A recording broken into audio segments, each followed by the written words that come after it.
Saya duduk dulu, saya tengok. Tak boleh lah, tak. Dia kat tepi, kalau kat depan betul, saya kalah. Ini okey lah. Tak apa. Ini. Ini lagi bagus. Astagfirullahaladzim.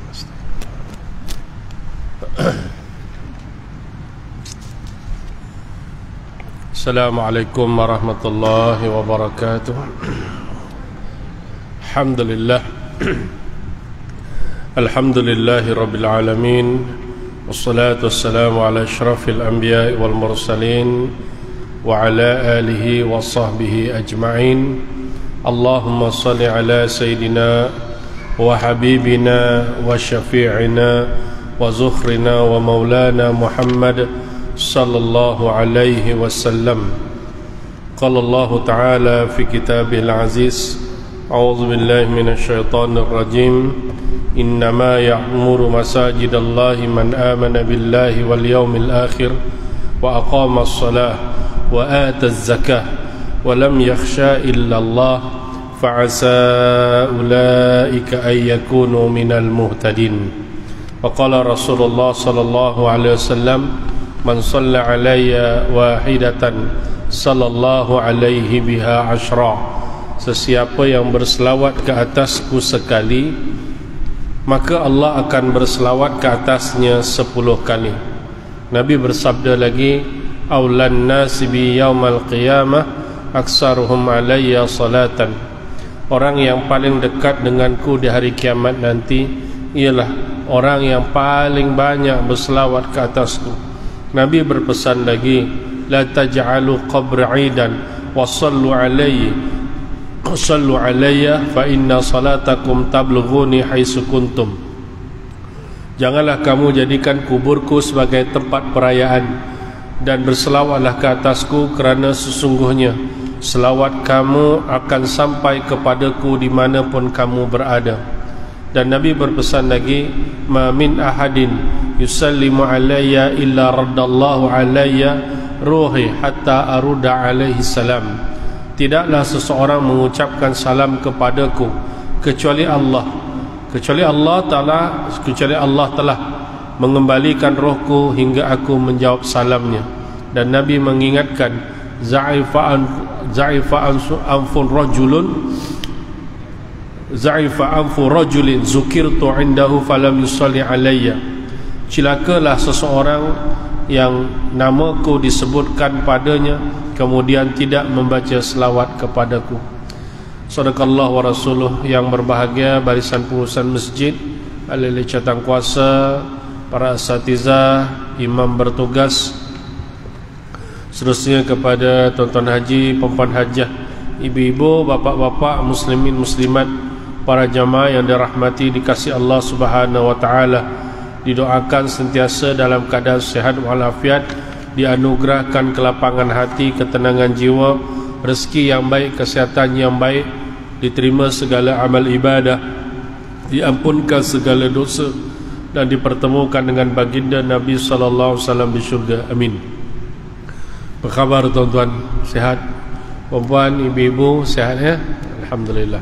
Mudah-mudahan kita sehat dan syukurilah nikmat kesihatan, kerana Nabi SAW pernah berpesan, 2 nikmat yang selalu umatku lupa, lalai, abaikan, yaitu as-sihah wal faragh, yaitu kesihatan dan kelapangan ya. Jadi mudah-mudahan kesihatan yang ada kita gunakan untuk kebaikan demi kebaikan demi kebaikan, insyaallah.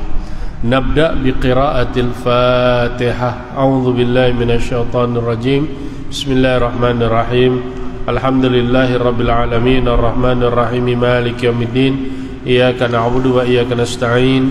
Ihdinas siratal mustaqim, siratal ladzina an'amta 'alaihim ghairil maghdubi 'alaihim waladdallin. Amin.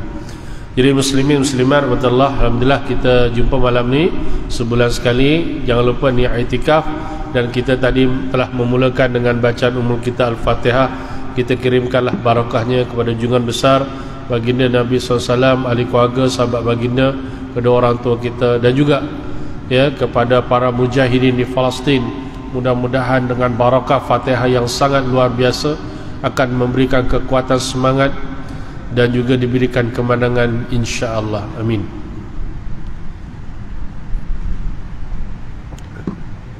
Baik, jadi malam ni kita jumpa sebulan sekali ya cerita pasal fake munakahat ya.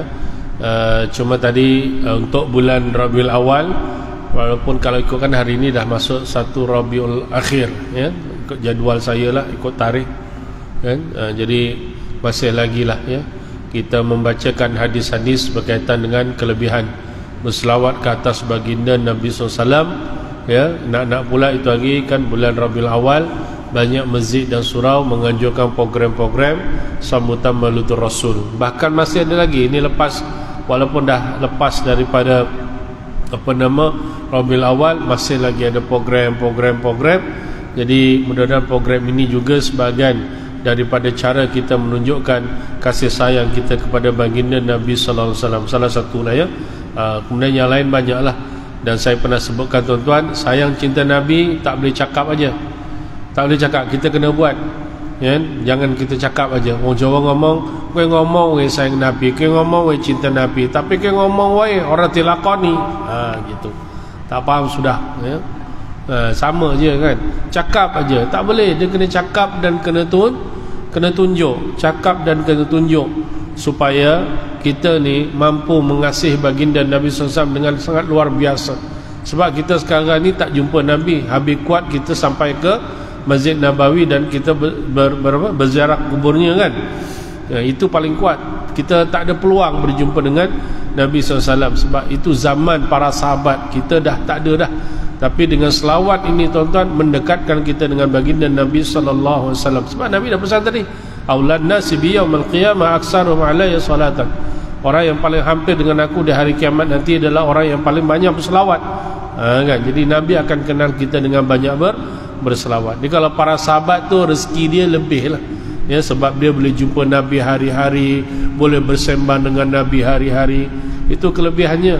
Banyak kisah-kisah tuan-tuan kan. Kalau nanti tuan-tuan ada masalah apa, kita kongsikanlah ya. Tuan-tuan balik buka tafsir, tengok dalam surah An-Nisa ayat 69, tuan-tuan baca ayat tu dan tuan-tuan tengok terjemahannya. Ada kisah sahabat bagaimana cintanya dengan baginda Nabi SAW. Ayatnya yang bunyi, kadang-kadang saya baca ayat itu kan, wa may yuti'illah wa rasulah fa ulaika ma'al ladina an'ama Allah 'alaihim minan nabiyyin was-siddiqin wasyuhada'i was-salihin wa hasuna ulaika rafiqa. Itu ada kisah sahabat tu ya kan. Sama juga dalam surah Allahumma salli ala sayyidina Muhammad, saya lupa, tapi yang imam baca selalu, baca khatib, baca khutbah, innallaha ya'murukum bil 'adli wal ihsan wa ita'i zil qurba wa yanha 'anil fahsya'i wal munkar. Tuan-tuan baca juga ayat itu, tuan-tuan akan jumpa kisah seorang sahabat, Utsman bin Maz'un. Utsman bin Maz'un ini di antara kisah sahabat yang banyak yang hari-hari dia lalu Nabi, lalu depan rumah Nabi kan, lalu depan rumah Nabi. Kemudian Nabi satu ketika Nabi tengah rehat-rehat dah, atau Nabi kata, ya Utsman marilah sini, kata kan. Duduk dia dengan Nabi, dia ada kisah je tu kan. Tapi saya dah buka kuliah bab tu kan, jadi saya cuma sebut Nabi panggil, ya Utsman mari sini. Sampai mana ada peluang jumpa dengan Nabi SAW. Dan banyak lagi yang selalu kisahkan juga, yang ada seorang sahabat yang dia meniaga di pasar, tapi dia bila tahu Nabi kat rumah, dia akan singgah rumah Nabi dulu. Assalamualaikum. Rasulullah buka pintu, Waalaikumsalam. Nampak Nabi senyum, dia pun pergi pasar meniaga. Lepas tu balik, singgah lagi. Assalamualaikum. Nampak Nabi senyum, Waalaikumsalam. Nabi senyum, dia nampak senyum, balik. Hari-hari macam itu tuan-tuan, hari-hari. Sampai sahabat-sahabatnya kata apa, kau ni buat apa hari-hari pergi rumah Nabi, buat apa? Kacau Nabi ke? Kata gitu kan. Dia kata, aku kalau satu hari tak nampak Nabi, jiwa aku ni resah. Hebat sahabat ni kan. Angga setino aku rak beron Nabi, awakku ke orang kepenak, orang tenang. Aku mesti ndelok Nabi, walaupun setino Nabi aku ndelok wis okey lah. Ini sahabat sampai dia cakap Jawa tuan-tuan. Dia tak cakap lah, tapi saya cakap tu sayangnya tuan-tuan. Ada agak-agak tuan-tuan macam ni. Macam tuan kan, ada jiran hari-hari datang ke rumah tuan, Assalamualaikum tuan, Waalaikumsalam. Tuan jawab salam, dia pun pergi, petang bagi salam lagi, besok salam lagi, lusa salam lagi, hari-hari macam itu. Saya ingat cukup 1 minggu report polis dia, ada gangguan kata dia. Nampak tak? Jauh kita tuan-tuan dengan Nabi sallallahu alaihi wasallam. Jadi cara bagaimana tuan-tuan sayang cinta Nabi, kita banyakkanlah berselawat. Itu paling senang. Dan dalam waktu yang sama kita ikutilah ajaran-ajaran Nabi sallallahu alaihi wasallam. Kan? Yang penting akidah kita betul, akidah Ahlussunnah wal Jamaah. Jangan ikut ajaran sesat. Walaupun ajaran sesat makin banyak. Hari ini saya ada buat perbincangan sedikit. Ada satu ajaran yang difatwakan dah bermasalah dia, dan ajaran itu sangat tidak baik, dan khabarnya pun dah bertaubat yang mempelopori ajaran tersebut ya, dan kita harap taubatnya tu betul-betul lah. Kan adalah satu ajaran tu kan, sampai peringkat dalam ajaran tu tuan-tuan, dia boleh cakap aku dah cakap dengan Allah Ta'ala, hebat dia, aku dah cakap dengan Nabi Muhammad tu. Dia pernah pula dia kata aku tengah bersembah dengan Allah Ta'ala, dekat, dan sebelah aku ada malaikat Jibril. Ui, hebat tuan-tuan. Dan pengikutnya ramai pula tu. Agak-agak atau ajaran apa, dia cari sendiri. Ni kalau tak live ni saya sebut tuan-tuan, aku sebut tuan-tuan, bila live ni cover sikit. Tapi tuan-tuan ramai yang mengikut tuan-tuan. Boleh dia percaya, boleh direct bercakap dengan Allah. Kita pun bercakap dengan Allah hari-hari, betul. Tapi bukannya taraf macam kita bersembang, engkau dah. Kita bercakap dengan Allah ketika kita solat, kita baca Quran, betul. Itu memang dialognya betul. Tapi ini macam bersembang. Macam Nabi Musa boleh bercakap dengan Allah, kan luar biasa tu. Kan? Bercakap dengan Jibril pula, bercakap dengan Nabi Muhammad pula. Dah boleh gitu, sebelahnya ada Jibril pula. Oh, hebat. Yang ngeri lagi tuan-tuan apa? Saya dah masuk syurga, saya dah pusing. Saya dah masuk neraka, saya dah pusing. Wui, luar biasa. Pun ada yang ikut tuan-tuan. Kan rosak akidah tu. Ya.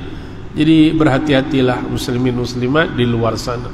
Ya kan? Jadi kita jagalah sayang cinta Nabi, kita jaga, dan ikutlah kehidupan kita berpandukan dengan syariat Islam. Termasuklah dalam isu kekeluargaan ni tuan-tuan, dia tetap juga berkait dengan ajaran Islam yang diajarkan oleh baginda Nabi sallallahu alaihi wasallam. Kita kena belajar, walaupun bukan kita nak amal pun.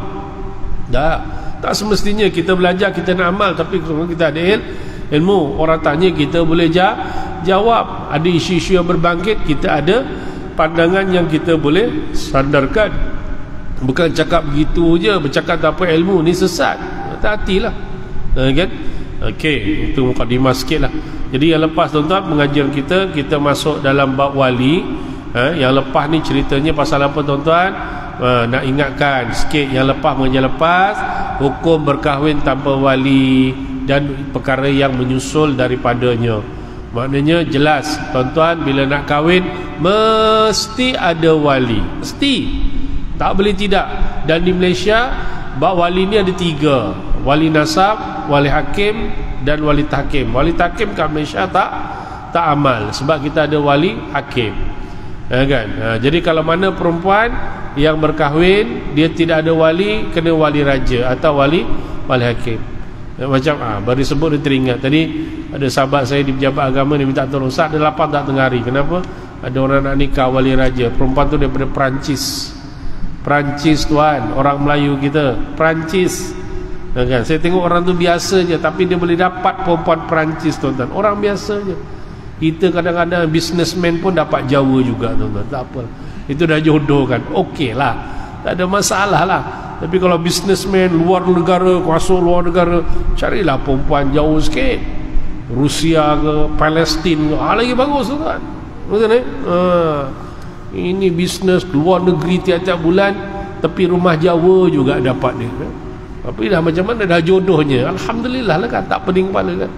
Tapi contoh tadi macam tadi tengah hari perempuan tu Perancis, siapa nama Clara siapa sebut namanya pelik sikit lah, yalah bahasa orang Perancis kan, tapi dia lama, dia Malaysia lama, dan dia boleh bercakap Malaysia pun, dia boleh cakap sikit-sikit, dia faham. Okey lah, dia menikah wali raja tu. Jadi contoh ya. Jadi kalau tuan-tuan kalau bernikah dengan foreigner, pastikan kalau pakai wali raja, wali yang diiktiraf ya.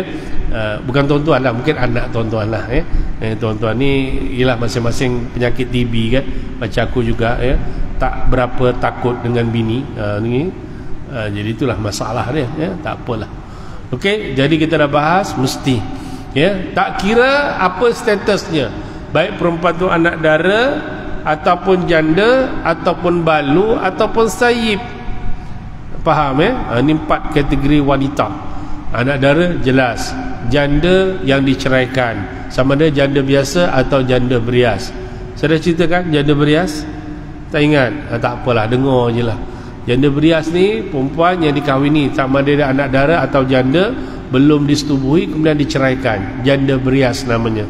Tapi ada ditanya, Ustaz, kalau dia dulu janda, kahwin lagi, tak disetubui, dicerai lagi, bukan namanya janda-janda berias? Tak kira lah, yang penting janda berias. Pandai no, diistilah-istilahkan. Maknanya yang penting dia nikah, belum disetubui, diceraikan. Berlaku tak dalam masyarakat? Berlaku tak? Jawapannya berlaku. Berlaku, tuan-tuan. Saya dah jumpa dah ya. Cuma janda berias, saya pernah sebut kot, saya rasa kalau perempuan itu janda berias, dia tidak ada iddah, dia boleh kahwin dengan orang lain bila-bila masa, tak ada masalah. Cuma kalau dia dalam uruf bukan iddah biasa, contoh dia bercerai bulan 10, ni contoh bulan 10 kan, tiba-tiba awal bulan 11 dia nak kahwin dengan orang lain, boleh tak? Boleh, tak ada masalah. Tapi dia mesti ada kebenaran daripada mahkamah, sebab perakuan nak memastikan bahawa dia tidak pernah disetubui. Tapi kalau dia bercerai bulan 10, nak nikahnya bulan 3, bulan 4 tahun depan, itu tak ada masalah kan? Tapi ini mesti dapat kebenaran dari mahkamah. Ini saya jelaskan ni, tuan-tuan. Dan saya dah jumpalah beberapa kes yang seperti ini. Ada 1-2 kes tu, dia tak apalah Ustaz, tak apalah, saya tunggulah, dah biasa malam nak turun mahkamah, tunggulah puan, tunggulah 3 bulan ke 4 bulan nanti, okeylah. Tapi kita dah jumpa ada perempuan, tuan-tuan, perempuan kaya, seorang perempuan kaya, tuan-tuan, minta maaf cakap, memang kaya gila, tuan-tuan. Dan saya sangat kesian dengan dia, dapat lelaki, dia dah kaya, kemudian dapat satu lelaki, kononnya nikah pun dia dah tak ikut peraturan sangat, sayang kononnya, berduitnya penyedak, tuan-tuan. Habis dikelentong duit kawan ni, tuan-tuan, beratus ribu, tuan-tuan. Ini cerita betul ni. Dia tipunya perempuan ni, stres perempuan ni, tuan-tuan. Kemudian lelaki tu tak ke mana perginya, kemudian dia pun main dia pun minta cerai, tuan-tuan, cerai. Dalam tempoh cerai tu jumpa satu lelaki lain kan, nak kahwin. Jadi kita kata tak apalah, uruskan, selesaikan dulu. Dan bila tolak bagi cabut, lepas cerai, dapat surat cerai, nak dan kahwin juga, tuan-tuan. Kita kata tangguhlah sejak. Tak boleh, dah tempah imam, dah dewan apa semua kan. So nak tak nak, kena proses juga. Tapi buat mahkamah sekejap ya, naik mahkamah sekejap ya. Kan? Ini proses dan hukum serta undang-undang yang kita kena tahu sikit-sikit lah ya. Hukum kena jaga sikit, undang-undang pun kena tahu kan. Dia janda lah. Kalau dia balu, jelas. Kalau balu maknanya kematian suami, tak kira dia dah disetubui ataupun tidak. Tu kan, ada kes kita jumpa, tuan-tuan, baru kahwin tak lama suaminya meninggal aksiden. Ada kes berlaku. Status balu tak perempuan ni? Balu. Dia kena berihdad, kena berkabung macam biasa, dan tidak boleh dikahwini sehingga selepas ambil iddah dan ihdadnya kan. Nanti kita akan ngaji bab tu, akan ada kat belakang, tapi sebab awal-awal lah kan. Sebab awal, mana-mana kalau kata tuan-tuan nak kahwin dengan seorang perempuan yang kematian suami, kena tunggu habis ihdad dan iddahnya 4 bulan 10 hari. Tapi kalau dia mengandung lain lah. Kalau mengandung, walaupun dia kematian suami, dia iddahnya dan iddahnya tamat sehingga dia melahirkan anak. Contoh, dia mengandung 9 bulan, suaminya meninggal, lepas seminggu dia pun bersalin kan. Boleh tak dia berkahwin? Boleh. Tapi hukumnya sebahagian ulama mengatakan makruh. Sebab bila dia dah kahwin, dia melalui proses nifas tersebut, dia tidak boleh bersama dengan suami sebab dalam keadaan nifas kan. Faham kan? Orang perempuan dengan nifas, pengabur haid, mana boleh lelaki bersama? Betul? Faham kan? Kita tak faham-faham ni kan? Ada yang tak faham juga, ada yang tak faham kan. Kita ada klien, tuan, isterinya period, dia nak juga. Sampai gaduh, sampai apa? Dia cerita meleret, dia cerita isu lain, tapi dia meleret lah. Bila suami tak nak ceraikan dia, mula suami saya tak tahu jawab penting kan dia sendiri, macam tak tahu agama lah apa dia kan. Bila tak tahu agama, sebab ni adakah saya tengah period Ustaz, dia nak juga. Ustaz tak boleh fikir ke? Buat apa aku nak fikir? Lantang kau lah Sampai macam itu tuan-tuan. Saya pun kena fikir juga. Saya kata, takkan awak tak tahu awak isteri tengah period haram bersama dengan suami isteri. Kan? Habis puan dia pakailah sarung tu, main juga. La ilaha illallah. Macam mana? Faham aku cerita ni? Tak faham aku lukiskan. Oh, tahu dia. Kan? Tapi ini berlaku dalam masyarakat. Hukum dah jelas, tapi kita hukum tu janganlah dilanggar, sebab perbuatan itu berdosa. Ya kan? Bila berdosa ni maknanya perkara yang tak elok lah. Kalau tak bertaubat menjadi sebab pada masuk neraka kan, kita tak maulah macam tu. Kan? Jadi kena jaga hukum hakamnya begitu ya. Baik balu ataupun sayyib ya. Sayyib ni maknanya perempuan yang katalah dirogol contoh kan, dia dah tak ada darah, maka ketika itu dia perempuan dirogol, ada darah kata dirogol, kemudian dia dikatakan perempuan yang sayyib. Sayyib tu dia mengatakan janda, tapi yang saya faham sayyib itu merujuk kepada perempuan yang pernah bersetubuh walaupun dia tidak berkahwin. Contohlah kan? Jadi semuanya itu tetap memerlukan kepada wali. Kita dah sebut dah ya? Dan saya dah sebut dengan tuan-tuan yang lepas, kita pernah jumpa seorang perempuan datang nak mohon kahwin. Bila mereka kita semak, dia tak tanda tangan. Tak apalah, kita berbicara, kita nak bantu. Cuma kita tanya walinya siapa? Ayah ada lagi tak? Dia kata ada. Kalau ada, kenalah ada ayah nak jadi wali. Lah dia kata apa? Ustaz tahu tak saya janda? Sudah. Saya kata saya tahulah, sebab saya tengok dokumen ada surat cerai. Ya kan? Itu seingat saya lah. Itu ya, kalau saya janda, kenapa nak wali-wali lagi Ustaz? Nampak tak kepala jenis 3 segi ni tuan-tuan? Kan payah ni. Kita pun cakap lah baik-baik puan, walaupun apa status orang perempuan, kahwin mesti kan ada wali. Cuma bahasa panjang lah. Kalau anak dara hukumnya lain, janda hukumnya lain. Itu kita dah sebut dah yang lepas. Kan? Kalau janda dia lebih berhak. Al-ayyimu dekat sini disebut dalam matan yang lepas ni tuan-tuan, disebut mana ni? Ya, keadaan seorang perempuan yang janda ni dia lebih berhak ke atas dirinya, maka dia tetap kena ada wali, bukan boleh suka-suka tak ada wali. Kan? Ada dia bising-bising, susahlah nak kahwin lah, itulah inilah apalah. Kita pun malah fikir, kita jawab simple je lah. Saya kata kalau puan nak kahwin tak ada wali, siapa nak kahwinkan puan? Ustaz dia je lah. Yelah, saya nak kahwinkan, apa hubungan puan dengan saya? Dia pun terkelip nampak tak? Kan? Jadi ini peringatan, ini soal hukum ya. Jelas ya? Baik, itu yang lepas-lepas lah kita tengok sebentar lalu. Jadi malam ni kita sambung sikit susunan kedudukan wali ya. Kedudukan wali mengikut susunan. Kalau tuan-tuan isi borang kahwin dalam sistem SPIM, SPPIM yang Selangor guna dan 8 negeri yang lain, dalam tu bila di print, tuan-tuan akan keluar dia punya senarai semak wali tu. Bukan sikit tuan-tuan, saya ingat ada 23 ke 26 dia punya susunan wali itu. Itu yang besar lah. Tapi basic kita kena tahu yang 10 ni ya. Basic kita kena tahu yang 10. Dan yang pertama ni, saya ingat majoriti semua ni, para lelaki, bapa-bapa, inilah kita. Sebab mengikut susunan keutamaan berdasarkan pandangan mazhab Syafi'i, wali-wali dalam perkahwinan adalah mengikut berikut susunan. 1, ringkas iaitu bapa kandung. Bapa kandung ya. Macam tuan-tuan lah yang ada anak perempuan, inilah wali. Dah kahwin belum anaknya? Dah lah. Masa jadi wali tak 2 hari? Masya Allah. Anak perempuannya ada berapa orang? 2. Dua-dua dah kahwin dah. Seorang lagi belum. Belajar lagi kot. Dah kerja, belum ada jodoh, kahwinkan sebelahnya lah. Kan itu yang paling bagus. Itu sunnah sahabat tu. Sahabat ajar macam itu. Kan saya dah sebut dulu kan? Hafsah, Sayyidina Umar. Kalau lupa cerita, saya cerita. Hafsah, suami kau dah syahid, sekarang ni dah beda, kau nak kahwin tak? Kalau nak bapak carikan. Ya boleh lah pak, Hafsah kata. Muda lagi Hafsah masa tu. Sayyidina Umar, orang yang alim, yang saleh, pastilah dia nak menantu yang saleh. Dia cari siapa dulu tuan-tuan dan kitab? Dia tahu, dia bila orang soleh, dia teringat kawan dia Abu Bakar.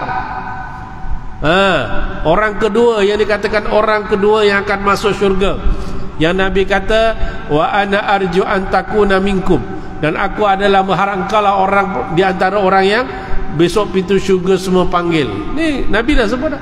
Bukan, ni lelaki soleh ni, kawan baik aku, jumpa dia. Abu Bakar, aku ada anak Hafsah, kau kenal pun, kau nak kahwin dengan anakku, offer. Abu Bakar kata, tak maulah, aku dah 2 kali kahwin, cukup lah. Itu Abu Bakar, kan? Offer pula dekat Uthman. Uthman kata, Allah, aku baru kematian isi seorang anak Nabi, malu aku nak kahwin, nantilah.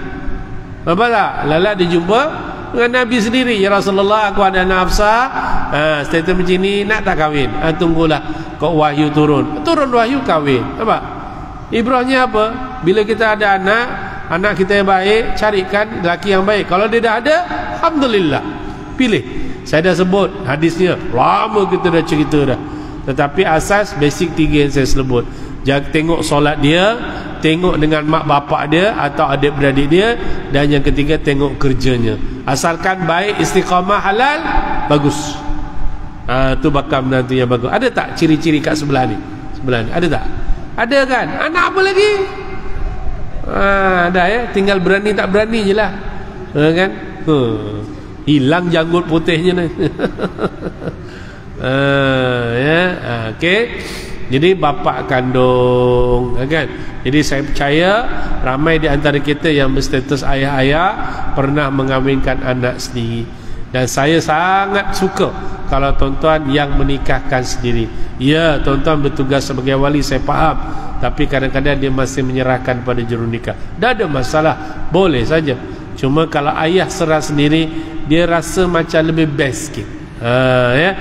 Itu saran saya lah. Memang saya pengalaman bila menikahkan orang dalam dewan ni, dalam masjid ni, berapa kali saya, kan? Berapa kali kita menikahkan, kita minta wali nikahkan sendiri. Alhamdulillah. Itu pengalaman. Kecuali kata saya tak boleh Ustaz, saya nombor sangat, okey je. Kan ada yang boleh Ustaz, boleh Ustaz ajar teks saja, saya siap bakkan teks, siap bagi lagi. Dia baca, dia tengok, dia baca, dia tengok. Oh tak jadilah Ustaz, saya pula nervous. Ada? Tak ada masalah. Ya. Jadi nikahkan sendiri. Saya secara peribadi, kalau nikahkan orang yang wakil wali, banyak dah. Kalau nikahkan wali hakim, banyak dah. Tapi kalau wali nasab, sekali seumur hidup. Wali nasab, bukan anak saya. Anak saya yang besar pun sekolah tingkatan 5 baru. Tambah lagi, kan? Nak kata so kahwin, payahlah dulu, nanti dululah. Orang tingkatan 5 kan, biarlah belajar dulu, insya-Allah. Ya, tetapi bila adik saya yang bongsu masa nak nikah dulu, ayah pun baru meninggal dunia, jadi masa itulah menikahkan sendiri dengan status wali nasab. Itulah pengalaman hidup sekali. Sebab kakak-kakak saya, adik-adik saya yang lain semua menikah dengan berwalikan bapa kandung. Sebab masa itu bapa saya masih ada. Okey, itu pengalaman lah ya. Baik, yang kedua, bila bapa meninggal atau, saya ringkaskan juga, kalau tengok depan ni, bapa meninggal atau ada halangan yang menyebabkan dia tak boleh jadi wali. Contoh bapaknya meninggal, atau bapaknya gila yang sepenuhnya, ataupun sakit yang tidak ada harapan sembuh, yang boleh menyebabkan intiqal wali. Intiqal wali maknanya perpindahan wali, dia akan turun kepada ayah kepada bapa, yakni datuk dan ke atas. Ni bapa dan datuk. Cuma bapa dan datuk nanti kita akan sebut dia punya kuasa besar. Kuasa besar iaitu wali mujbir. Kalau pernah dengar, alhamdulillah. Yang tak pernah dengar, perkataan mujbir, istilah bagi wali dan bapa dan datuk yang boleh mengahwinkan seorang anak atau cucu yang masih dara tanpa izinnya, tetapi sah dari segi hukum syarak. Tu dia full power. Jadi kalau tuan-tuan berstatuskan wali, ada anak dara, kalau tuan-tuan kahwinkan, sah. Walaupun dia tak tahu, walaupun dia tak setuju, sah. Macam saya lah, saya ada anak perempuan 3 orang lagi, ya kan? Jadi kalau saya kahwinkan anak saya dengan satu lelaki, dia terima, dia tak tahu, hukumnya sah. Nak contoh praktikal boleh, yang ni dengan yang sebelahnya, buatlah sekarang. Tu kan, dihukum sah. Undang-undang salah lah. Okey, jelas ya. Jadi bapa dan datuk dan ke atas ya, paling jauh moyang lah kita pernah jumpa. Yang ni saya pernah jemput dengan tuan-tuan sebut bapa datuk biasa. Datuk biasa kerja, bapa dah meninggal, datuknya masih hidup, datuk jadi wali biasa. Kan saya pun dah beberapa kali kita temui walinya dah datuk, kakek ya, grandfather, mbah, gitulah ya. Tapi kalau moyang saya tak pernah jumpa. Tapi jurunikah kita di negeri Selangor pernah jumpa satu kes yang bapa meninggal, datuk dia meninggal dan walinya adalah moyangnya. Baru sekali saya jumpa tuan-tuan. Maknanya bapa dia meninggal, datuk meninggal. Macam itulah. Sebab-sebabnya bapa kandung, bapa meninggal datuk, iaitu bapa kepada bapa dia. Lepas tu meninggal moyang dia, bapa kepada bapa dia. Ya. Saya kata kepada ya, jangan salah dengar pula. Apa sak kepala bapa dia? Kepada dia lain, bukan kepala bapa dia. Anda faham tu dia kedudukan. Ini tidak boleh dilanggar suka-suka tuan-tuan. Tak boleh, ya, bahaya ni. Ni kalau orang ni hilang, dia tak boleh sama juga yang lain. Ya, tapi kalau hilang ini dia kena pakai wali hakim. Sebab itu ada beberapa kes baru ni pun juga nikah dengan wali hakim. Saya tanya, bapaknya mana? Hilang. Kenapa tak? Dah lama dah zaman kain kecil, kita orang kecil hilang. Ibu ada lagi, ibu ada. Kenapa tak buat mafkun alaih, anggapan mati? Kenapa tak buat? Saya terangkanlah, kongsikan ilmu. Kalau kita dah buat bapak dia pergi mahkamah, mafkun alaih, ayah atau wali yang hilang senang kata bapak lah. Bapak hilang lebih 4 tahun macam MH370 hilang, kemudian naik ke mahkamah boleh buat mafkun alaih, anggapan mati. Bila anggapan mati ni, mana dia macam seolah bapak tu dah mati dah. Pewarisan boleh dibuat kan. Kalau katakan anak nak kahwin, dia boleh pindah wali kepada wali nasab yang lain, adik-beradik contohnya. Ada kena buat lah. Saya pesan kena buat ni. Sebab saya tanya, ada adik-beradik perempuan lagi tak? Ada. Ni kalau sempat buat-buat lah. Kalau tak, sama juga ada adik nak kahwin, kena panjangkan mahkamah lagi. Kan sebut fasultan waliyun man la waliyah. Kita dah sebut dah sebelum ni, sultan adalah wali kepada orang yang tidak ada wali. Ini hukum ya. Cuma wali hakim hati-hati tuan-tuannya, jangan kena tipu. Baru ni saya sembang dengan satu orang hamba Allah Ta'ala, dia minta nasihat, sebenarnya minta nasihat, tapi dia kata bagi pihak kawan dia, tak apalah.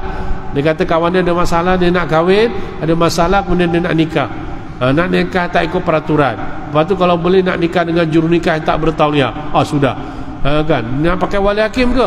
Agaknya begitulah. Kalau wali hakim bahaya ni. Kalau dia nikah dengan juru nikah palsu tapi wali bapak dia, okey lagi.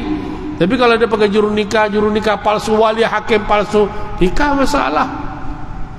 Tu. Sebab tu kat Malaysia ni tuan-tuan, saya sebut umum ya supaya kita tahu, siapa-siapa yang nak nikah wali hakim, dia mesti daftar mahkamah. Dia mesti bicara mahkamah. Hakim akan tanya dia kenapa. Kemudian barulah mahkamah putuskan, barulah dia boleh nikah dengan wali hakim. Bukan suka-suka. Walaupun saya ada kuasa wali raja, saya boleh nikahkan, tapi saya tak akan boleh nikahkan selagi tidak ada perintah. Saya tak boleh buat. Salah segi peraturan, salah segi undang. Kan? Kalau saya buat tuan-tuan, tindakan tata tertib berat tuan-tuan. Silap tak kena gaya, buang kerja saya, pecah mana. Kan? Kalau Sultan Selangor tahu lagi tuan-tuan, sangat kecewa lah dia. Apa pegawai jaih ni kita lantik tauliah jadi wali raja, awak bawa main macam ni kan. Jadi satu perkara yang sangat tidak patut lah. Cuma di Selangor alhamdulillah setakat ni tak pernah lah berlaku benda-benda begitu. Alhamdulillah setakat ni berkat doa tuan-tuan semua, kami masih lagi menjalankan tugas dengan baik insya-Allah. Ya, baik. 8.10 dah ya. Isyak pukul apa sini? Isyak pukul apa? 9.30 kan? 9.30. Aduh tu. Engkau Ibrahim dah datang tu, dia nak cek untuk azan isyak. Standby je. Dia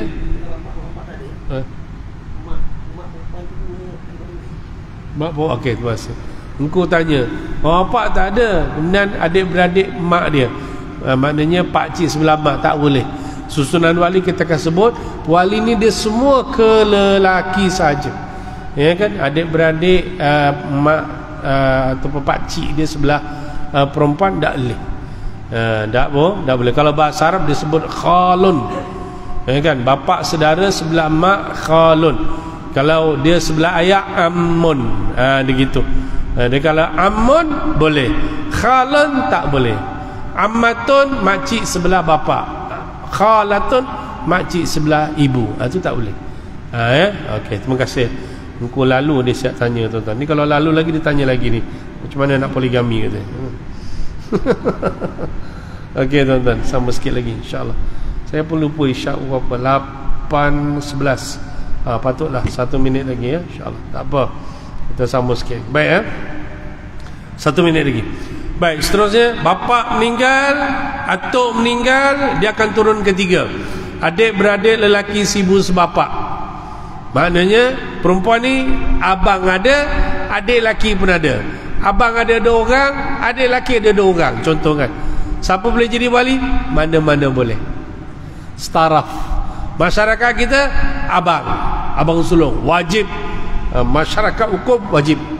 Tapi hukum fiqh tak. Hukum fiqh staraf.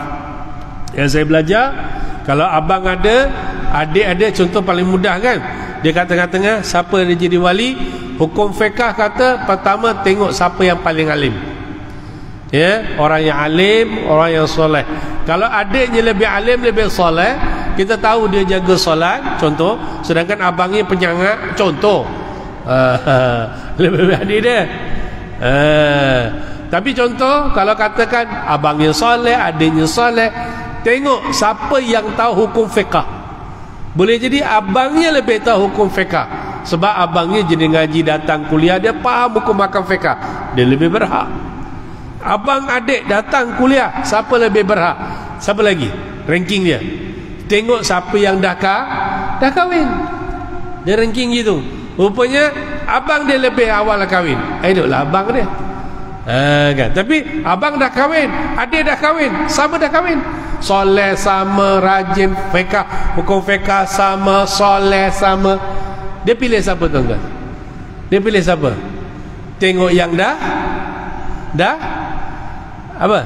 Kahwin lagi? Dia tak, itu tak masuk, dia tak masuk lagi. Dia akan tengok siapa yang dipilih oleh perempuan tersebut. Itu yang paling afdal. Sebab perempuan tu nanti dia akan memberikan keizinan kepada wali untuk mengahwinkan dia. Ada rankingnya macam itu. Ya, insya-Allah. Tapi kita, masyarakat kita senang aja. Alah kakangnya eneng sembarep, mainlah kakangnya sembarep, abangnya yang sulung, yang tua, biarlah abangnya hormat. Kan? Bagus, tak ada masalah. Okey. Ya. Cuma ada kes nanti. Saya akan cerita lepas azan nanti insya-Allah. Silakan muazzin kita.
Baik, alhamdulillah kita dah sampai isyak dah. Dengar azan ni betul-betul macam azan subuh kat Masjidil Haram. Betul tak? Ini Bilal Masjidil Haram kot ya. Oh, alhamdulillah. Hebatlah, untung tuan-tuan ya. Walaupun dekat Setialam macam kat Masjidil Haram. Kira okeylah insya-Allah ya. Kau lah mana tu sembahyang kita nanti macam Imam Sudas ke? Insya-Allah. Barulah ya. Ni kadang-kadang kita lah lidah Jawa macam Jawa betul-betul macam kat Jawa Tengah Allah solat. Apa yang penting baca bagus insya-Allah. Saya sambung ya. Baik.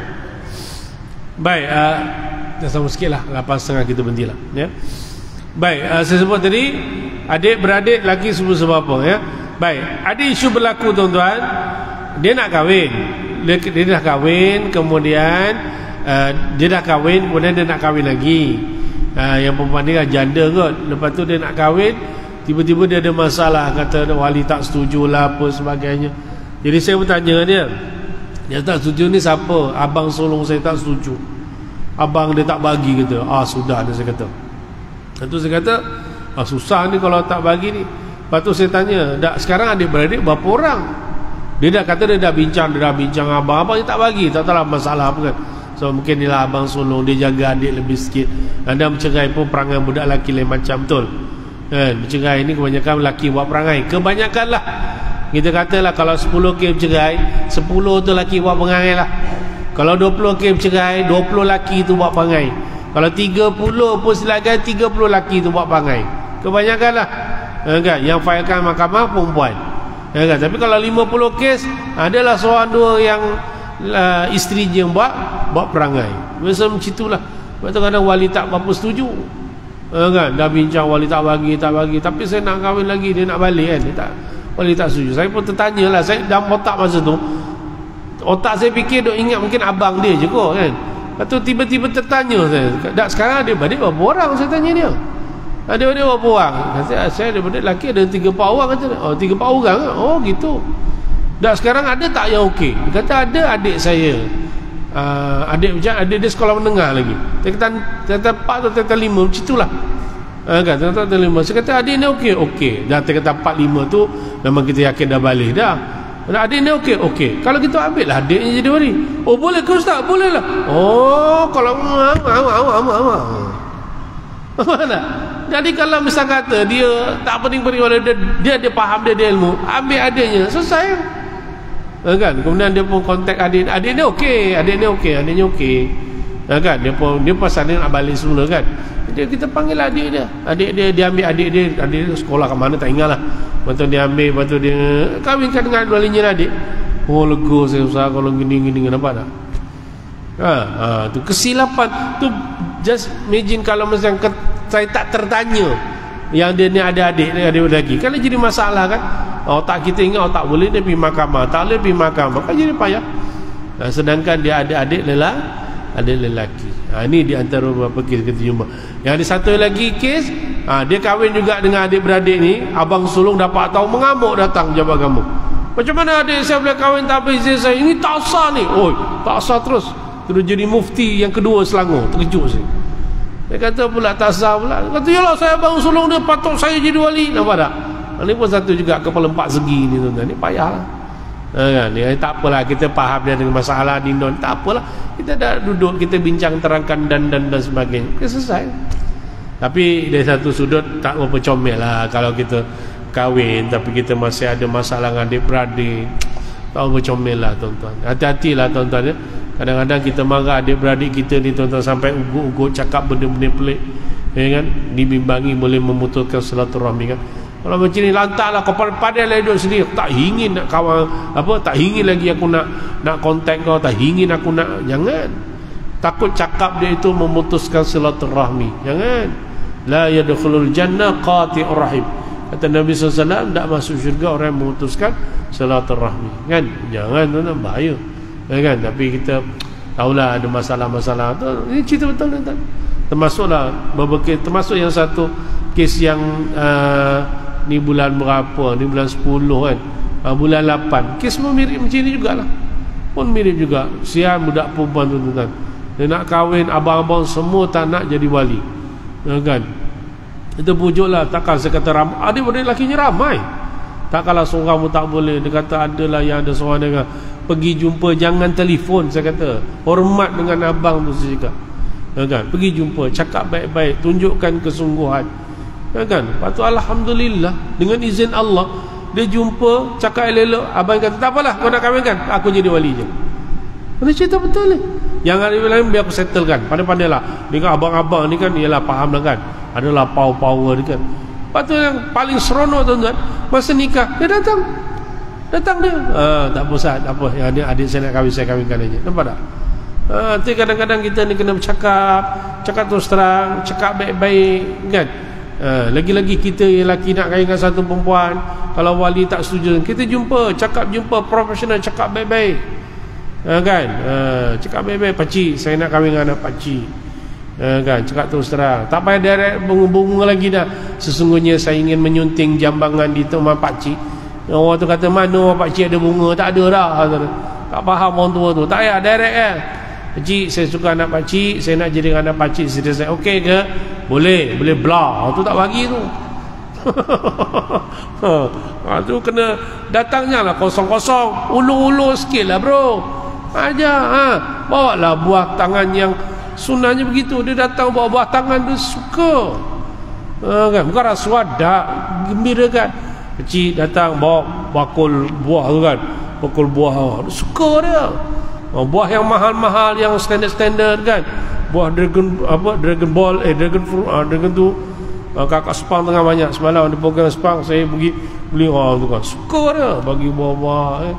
Ini datang lenggang kangkung, bawa jagung pun jagung mentah. Mana kawan tu tak berbulu? Kan? Bagi lebih sikit. Kalau boleh bawa handphone yang tinggi macam dia tingginya. Tinggi handphone cik ni, handphone cik, suka dia. InsyaAllah dengan cara gitu dia dah nampak dah. Sebab hadiah sendiri pun ada kelebihan-kelebihannya, insyaAllah. Ya, jangan bawa buah durian, kawan tu pula kencing manis, dekat kelip-kelip berduri betul dia kan. Ini kan contoh. Itu kadang-kadang adat orang Melayu ni bagus. Adat orang Melayu bagus kan. Merisik pun bawa hadiah sikit kan. Ada ulu bawa lah kek ke apa ke kan. Suka dia. Cuma peredaran zaman lah. Zaman saya kek macam kek tuan-tuan lah. Kek tuan-tuan zaman lain dengan saya. Zaman kek saya dah standard dah, kek chiffon dan sebagainya lah. Zaman saya, zaman Pak Haji Janggut ni mungkin kek juga, tapi kek pisang kot. Ada lain sikit. Sekarang ni mana main kek pisang, tak mau dia. Tu kek apa? Secret recipe. Barulah jalan. Ini bawa kek pisang, nak pinang anak dara engineer, apa barang. Contoh. Cantik kan? Bawa. Dia pun tengok, suka. Itu kan bagus.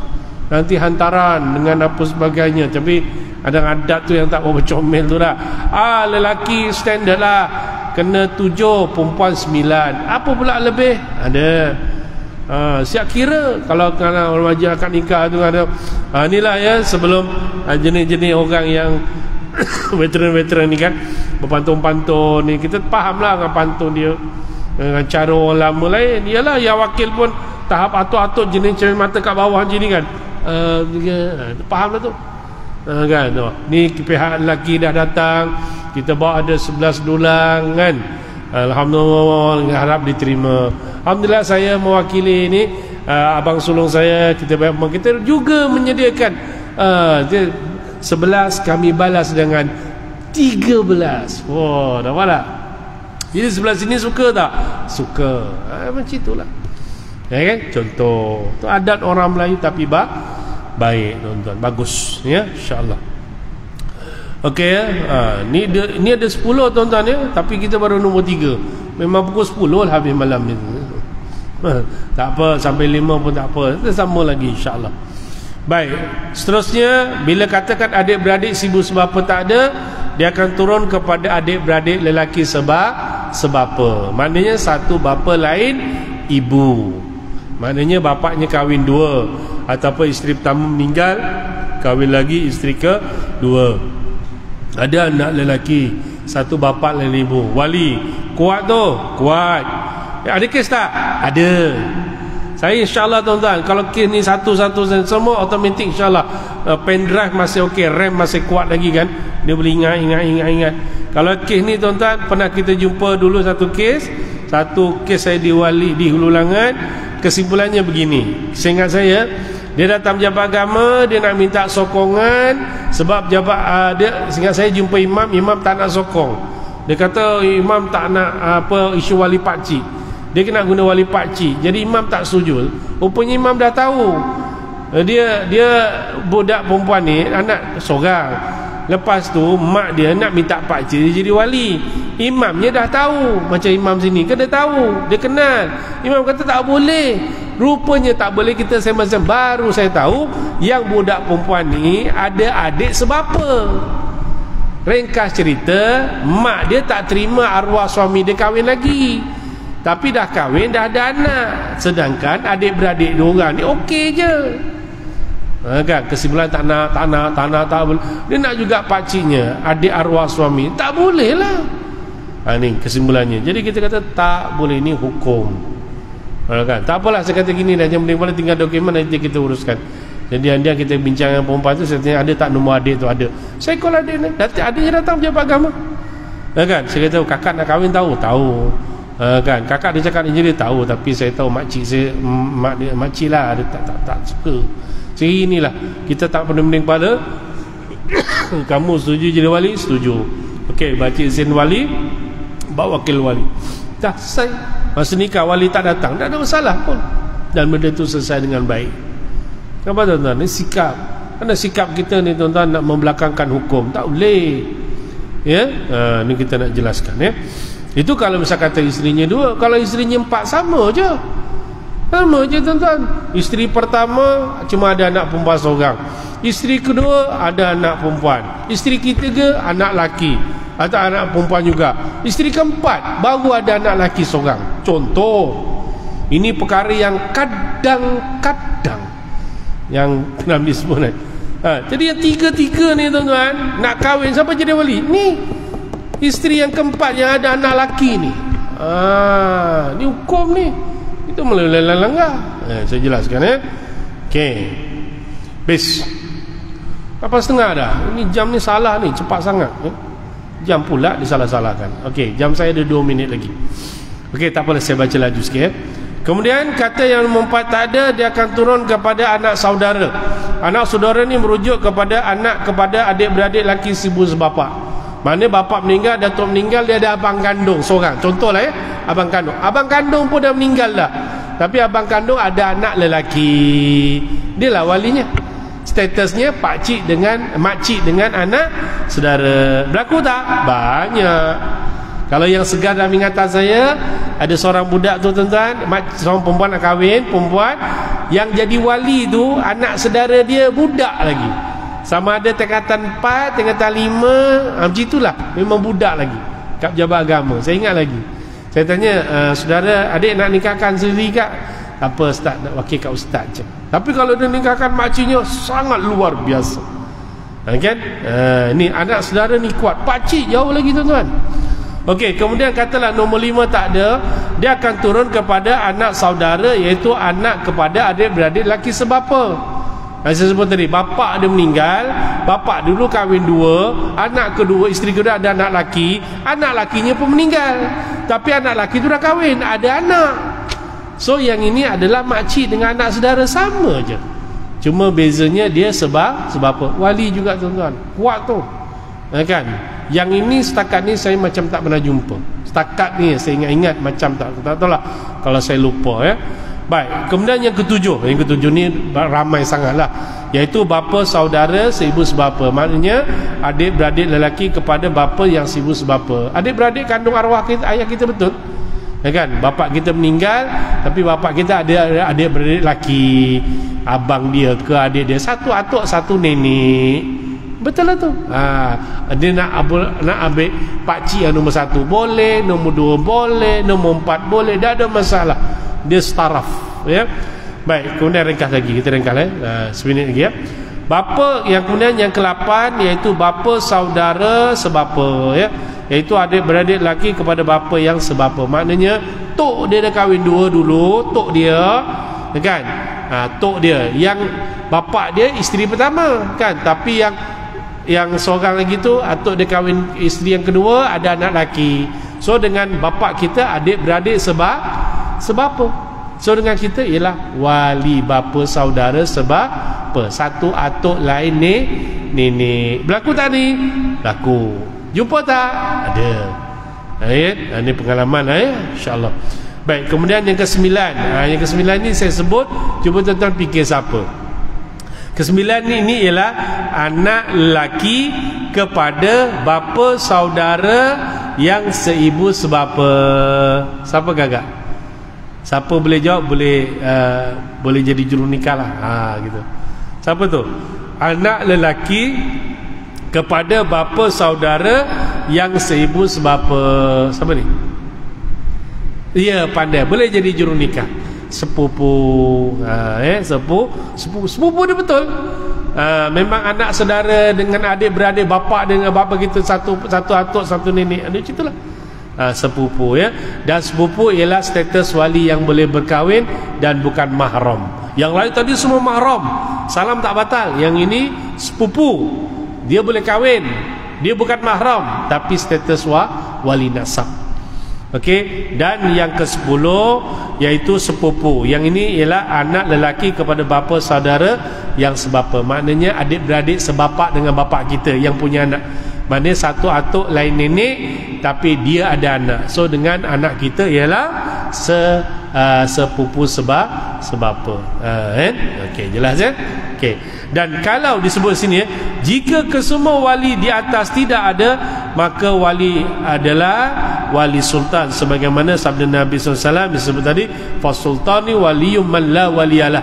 Ya, kata Nabi SAW, maka sultan atau pemerintah menjadi wali bagi sesiapa yang tidak ada wali. Itulah kedudukannya.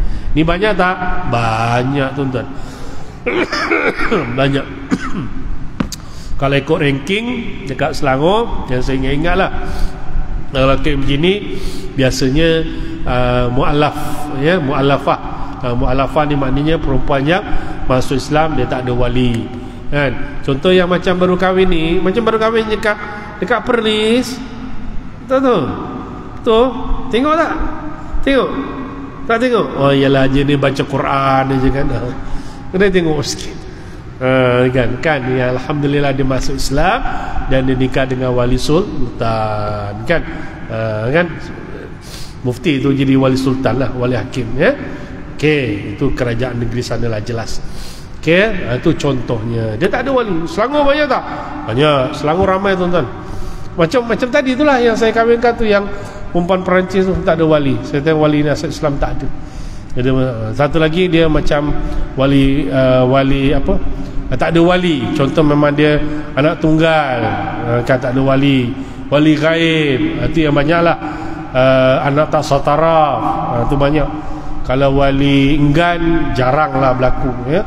Ada tapi sangat jarang berlaku lah ya.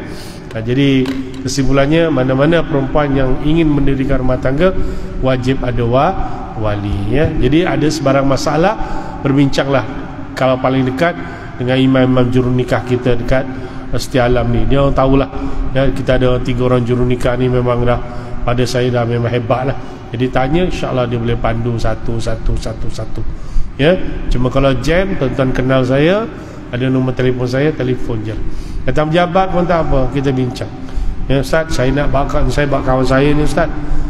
Kawan saya ni dia nak kahwinkan anak dia, tapi anak dia ni anak angkat, dia tak ada wali, macam mana Ustaz?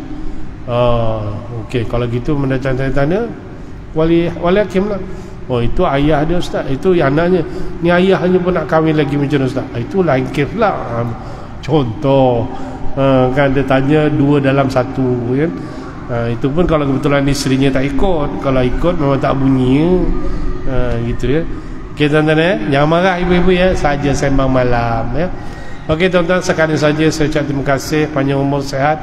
Jumpa bulan depan. Mohon maaf salah silap. Aku qali hadza, astaghfirullahalazim.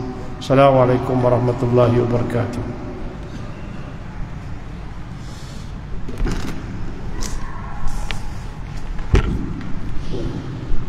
الله أكبر